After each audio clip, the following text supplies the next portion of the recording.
हामीले बिहे गरेको पनि यतिका वर्ष भइसक्यो। अब त हामीले सन्तान जन्माउनु पर्छ।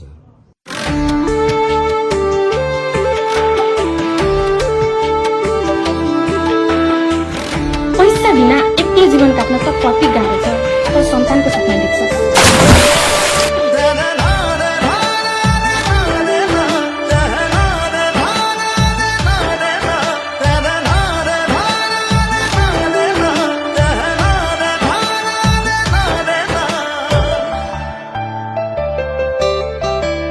तिमीले लाखौं गुना मैले तिर्न सक्ने छैन।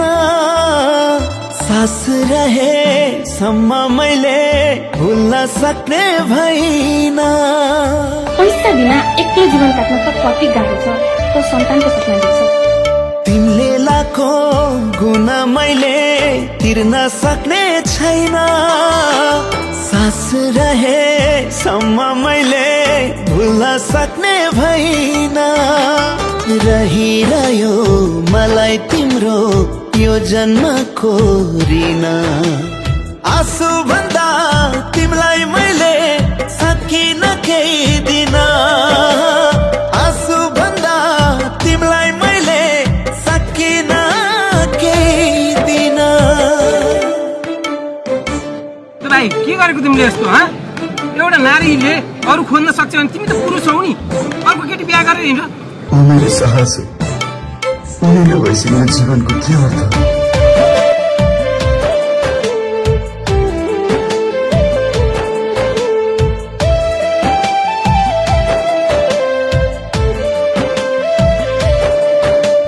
मुना मदन जस्तो कथा हाम्रो कोरिदैन। खोजी हेर आफ्नै मनमा अब भेटिँदैन। मेरो मती बिग्रेर तँसँग बेला नपुगेको। मुना मदन जस्तो कथा हाम्रो कोरिदैन। खोजी हेर आफ्नै मनमा अब भेटिँदैन।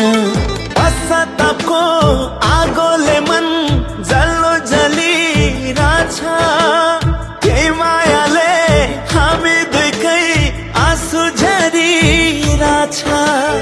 रहिरह्यो मलाई तिम्रो यो जन्मको ऋण।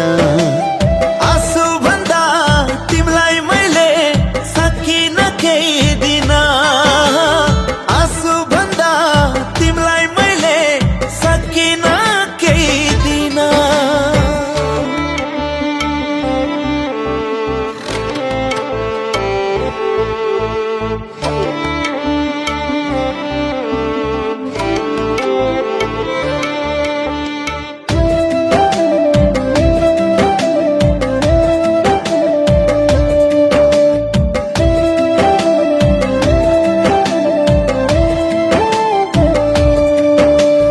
हाँसिरहनु सदा तिमी मेरो साथ बिना।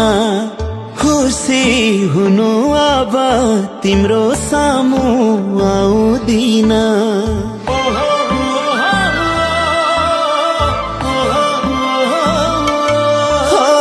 हाँसिरहनु सदा तिमी मेरो साथ बिना।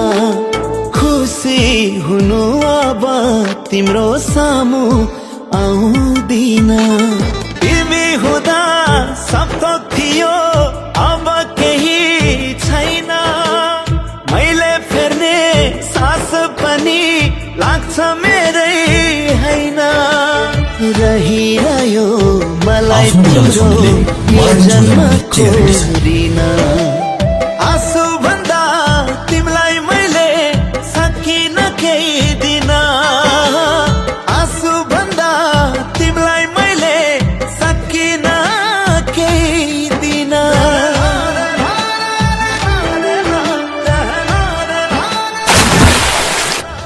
सामाजिक सञ्जालको बेग्लै महत्त्व रहेको छ।